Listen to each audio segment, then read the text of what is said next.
Travis Scott got arrested and managed to make a lot of money off of it. StockX have been called out for once again allegedly selling fakes. Loads of interesting stuff came out of Paris Fashion Week, including this beekeeping outfit from Kanye. All of these stories and plenty more in this week's Sneaker Wrap. Hello everybody, it is me, Jordan Young, back with another banger. Every Saturday I do these weekly Sneaker Wrap videos where we look back at some of the biggest sneaker news stories from the past week, talk about some exciting upcoming sneakers, and generally just have a gay old time with one another. If your internet has looked anything like mine this past week, it would have been dominated with scenes of Kendrick Lamar performing at this big concert, images and videos of stuff coming out of Paris Fashion Week, and of course, this chick. You gotta give him that huck and spit on that thing, you get me?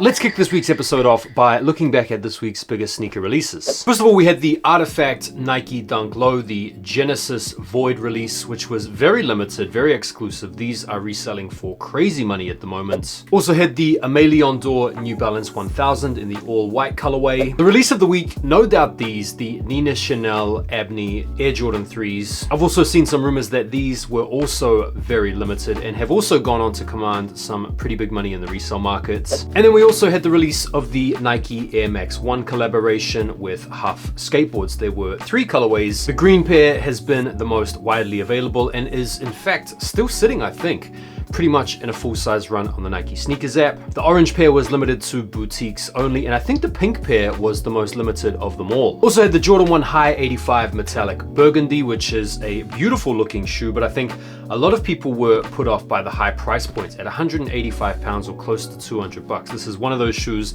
that you definitely want to wait to go on sale in order to cop. Pretty big week, some cool releases out there. I only managed to come up on the Huff Air Max 1s, and I'll be bringing you guys my review on those probably tomorrow or the next day. But did you guys pick anything up this week? Feel free to let me know. Righty ho, we've got heaps of cool sneaker news stories to talk about. I want to start off with this story because this happened right at the start of the week. This is the story about Goyard filing a trademark infringement lawsuit against the shoe surgeon. And this is for the shoe surgeon basically taking Goyard materials and using them to customize these Nike Dunk Lows and these Jordan 1 Lows. Now, I did make a video earlier in the week covering this story in some depth, so if you want to kind of check out the story in full detail, go and click on the video above. Now, the lawsuit didn't just come out of nowhere. The shoe surgeon was doing these kicks over a year ago, and Goyard sent the shoe surgeon a cease and desist. And after this past year has elapsed, these shoes have resurfaced again on his website. Goyard have seen that and thought, okay, that is enough, bro.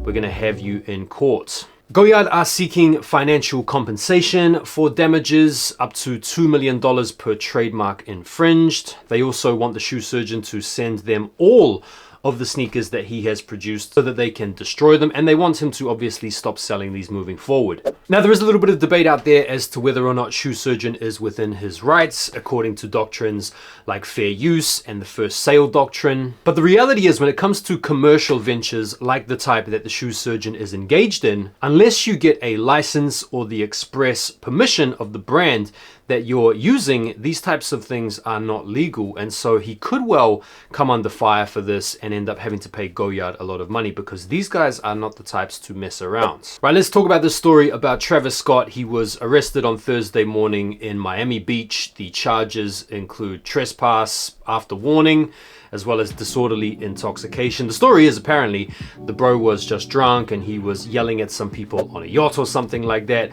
Police came and apprehended him, and when he was arrested, he said something like, "It's Miami." This is obviously the type of behavior that goes down when you are in Miami. He posted the bond, something like $650. The mug shots were taken, and he has just gone and taken his mug shots and essentially converted it into a nice big cheesy smiley face, put it on a t-shirt, and then sold it on his website. Something like 40 bucks was the retail on the t-shirt. They've obviously been flying as this story has been gaining traction, and a portion of the proceeds are going to the Cactus Jack Foundation. So this has been a huge W converted from an L. And I guess it speaks to the idea that as long as you get arrested for something that isn't completely morally egregious, this can be a really golden opportunity to hawk some merchandise. He's commodified the moment and capitalized on the virality, and a lot of people out there are going to be quite keen to get their hands on this Travis mugshot tee. So I think it is a bit of marketing genius. I don't think this same sort of thing would work if he was arrested for something a little bit more dodgy, but fair play to the bro. According to this guy, Brian Rivera, someone is selling fake Freddy SBs on GOAT. And the funny part, according to the bro, is that the seller got them from StockX for $1,500. He then goes on to tag StockX. Now, I'm not an apologist for StockX. I'm not someone that comes out to defend them. I've only ever had positive experiences myself with StockX. I feel like a lot of the hate that gets stirred up online for StockX is a little bit overhyped and a little bit over sensationalized. But if you look at the pictures of these Freddies, they are indeed fake. It doesn't take an expert to just take a momentary glance and determine these are indeed foo-foos. There's no question there. Now, some connection is being drawn between these sneakers here and these sales that have recently gone down on the StockX page. You can see just in the last 8 months or so, there have been 3 sales of the Freddy Dunks for suspiciously low amounts. Now, I'm not being funny, but if you buy a pair of Freddy SBs for like $1,500, you shouldn't expect them to be real. And I don't actually think that if StockX had this particular pair in question come through their verification center, that they would authenticate these. I don't actually believe that for 1 second. Now, as for the sales that have gone down on the pages here, I don't know whether or not these are genuine sales or these are fake sales, or these are sales that have been made suspiciously in order to try and bring the market price down. You know how people do that. But I personally am not vesting a lot of trust into this story. I think these fakes are so bad, there's no way they got through StockX. But what do you guys think? Let me know. Staying with Travis Scott news for a moment here, there was a post that I was following earlier in the week talking about this system in place to enable the backdooring of Travis Scott sneakers by Travis's own team. This guy Save the Bees, or Papa Smurf, has said that people in Travis Scott's e-commerce teams are making millions of dollars selling access to bulk sneakers. He says they take an upfront fee, they work with resellers, they run bots and checkouts using the invoices they send for raffles, and then they take a commission from sales. He uses an example like the Mocha One Lows. Resellers got upwards of 10K pairs by paying $1 million plus up front and a per pair fee of a few $100 upon selling them. And all of this money is going to someone on Travis's team. Now, I don't know who this guy is, Save the Bees or Papa Smurf. He could well have some very privileged insider information. I definitely don't think this idea is completely out the gate. After all, it does seem like W's are pretty hard to come by, particularly through Travis's own website. But I have a question. Would you guys be interested in a video talking about the backdooring that goes on in the world of sneakers? We know about some pretty famous cases, but I wouldn't mind delving into this topic a little bit deeper. So let me know down below, comment backdoor, and I will bring you that video soon. Now, if you guys have been active online this week, I'm sure you guys have come across so many videos showing Kendrick Lamar performing in LA. He was ripping it up. The crowd were loving it. He performed Not Like Us something like 5 or 6 times in a row, which is crazy. But a lot of people in the sneaker world have been commenting on him rocking his Nike Shox, which is obviously a throwback sneaker and a sneaker that Nike have been looking to bring back in recent times. And it's a shoe that has all of a sudden been associated with hate. A lot of the reactions online have been pretty funny to this, but I am feeling the Shox. I used to have a pair back in the early 2000s, and I'm wondering, do you guys think that Kendrick could all of a sudden bring some hype on these? Let me know. So I thought this story was quite interesting. It's a little bit of subliminal shots fired between Jordan Brand and Adidas on the AE1. The advert celebrates Jason Tatum's first NBA win with Jordan Brands, and they released this advert that's similar to AE in his advertising. Tagline for the advert is "Don't Stop Disbelieving," which is kind of similar to AE's own slogan, "Believe That." In Jason Tatum's ad, there appears to be a covering up of a previous orange-toned billboard, which seems to be a shot at AE's billboard that celebrated the debut of his signature AE1. And at the end of Jason Tatum's ad, it ends with the logo placed in between "Our Turn," which is seemingly sending the message that Jordan Brand is taking back the power. What do you guys think of this? Is all this a bit of a reach, or do you guys like it? I think it's really cool. We finally got a little bit of the backstory around the colorway inspiration for one of this year's most exciting collabs, the Air Jordan 4 RM collab with Nigel Sylvester. These pretty much broke the internet when we first saw images, or we first saw Nigel wearing these on foot like a month ago now. A lot of people have been loving these, myself included, mainly because of the colorway. And apparently, the colorway takes inspiration from the fence around his grandma's house. And this is the house where he spent a lot of time and where he first developed his taste and love for bike riding. Nike and Hyperice unveiled their athletic recovery boots, and these are going to be made exclusively available to high performance athletes, and then we'll probably wheel out, I want to say maybe next year, to the general public. If you're the type of person that really needs high-end Hyperice recovery after your athletic endeavors, I could probably use these after one of my runs, to be honest, given that I'm now 40 years old. But we saw these on LeBron's Instagram story last month. It's essentially a boot that massages your feet. It sends cool air as well as hot air to different parts of the foot. And they do feel a little bit gimmicky, not too dissimilar from the self-lacing shoes we got back in 2016. I'm sure the price point is going to be extravagant as well. They also come out alongside a vest that you can wear that I think does the same type of thing. So it's feeling a little bit gimmicky,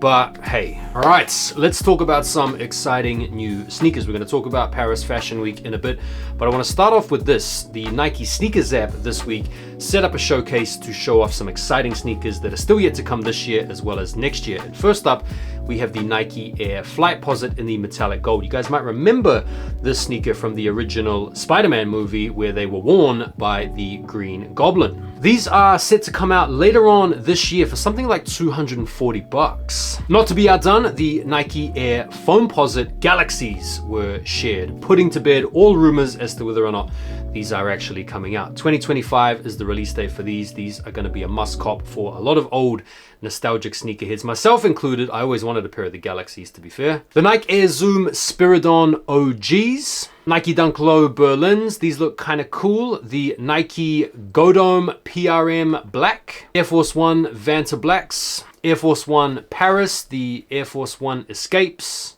Swarovski are on board with a Nike Air Max Plus collab. These look pretty dazzling. Nike Air Max TL 2.5s. We've got a couple of colorways here. Some Nike Total 93, the SP OG Red. Sort of metallic vibes, soccer vibes. Nike Air Waffle Racers with this sort of modified outsole and midsole technology for comfort. Nike Gato Green Air Footscape Woven. Nike Women's Air Rift Premium, the Nike Air Max Sunder. So yeah, that's the showcase. I mean, they could have just said these are the Nikes that are coming out next year that we expect to hit outlets. To be honest, most of that stuff is looking garbo to me. What about you guys? What do you guys think? Are you guys fired up for that? Let's talk about Paris Fashion Week. Obviously a huge week in the world of fashion as well as sneakers, to be fair. Starting off with Ye West, who was seen wearing this hazmat suit, looking like he's just come fresh out of the laboratory, cooking up some ideas, or maybe fresh off the beekeeping site, harvesting some honey. I'm not so sure what he's up to, but to be honest, he can do whatever he wants at this point. The thing that cracks me up about his style is it's basically like the polar opposite of his Mrs. style. He wants to be completely covered up, completely anonymous, unidentifiable. And then next to him, he's got his Mrs. who is wearing barely anything, leaving absolutely nothing pretty much to the imagination. We saw J-Tips rocking out in a couple of colorways of the Saucony Matrix. We have this first colorway here,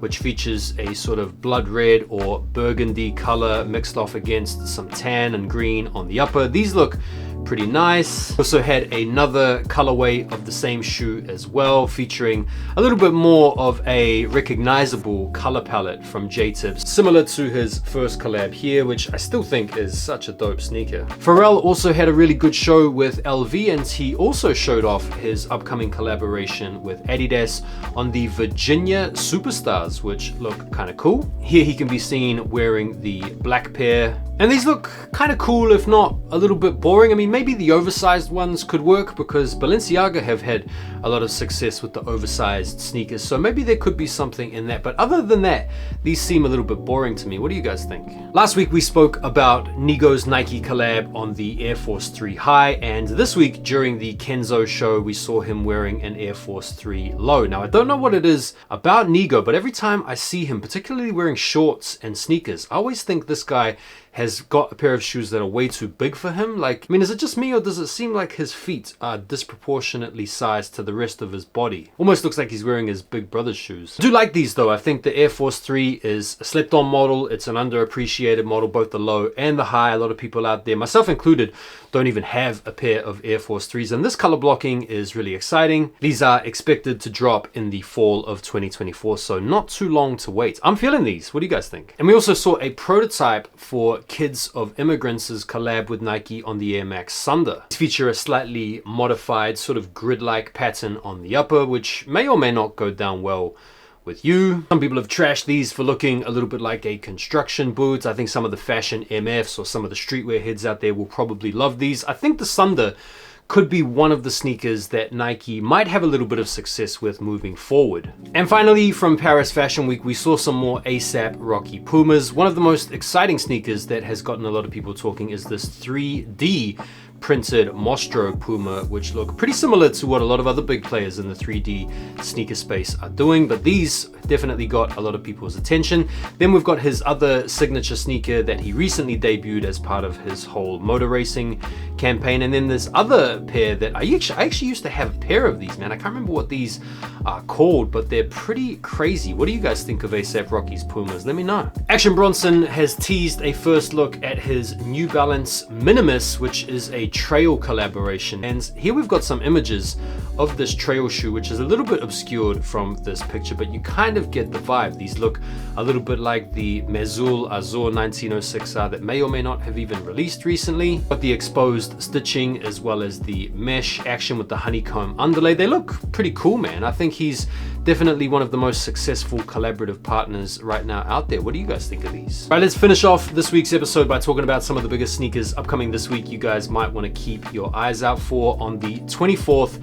you've got the Asics Gel Kayano 12.1 Kith collaboration. A couple of colorways, both of these look really nice. Keep an eye out on your Kith store app. June the 25th, you've got Sabrina's new shoe in the Cave Purple colorway. Same day, the 25th, the JJ Jound Adidas Samba, the Mesa colorway. This has been an unofficial collaboration with Jose Mourinho, which I think is really cool. June the 26th, a really nice colorway of the New Balance 1000s are dropping. Pretty cool week coming up. Nothing too hectic, nothing too crazy. There could be one or two sneakers out there that I have forgotten, but if you are looking to come up on anything, feel free to let me know down below. And that is it for this week's sneaker wrap. Thank you guys so much for taking the time to watch the video. Do me a favor and go over and drop me a follow on my second channel where I'm talking all about sports. I'm going to be bringing you guys some long form content, wrapping up the week of sports events, as well as talking about some interesting stuff going down. Have yourselves a lovely day. Enjoy the rest of your weekend, and I will see you on the next one. Take care for now. Peace.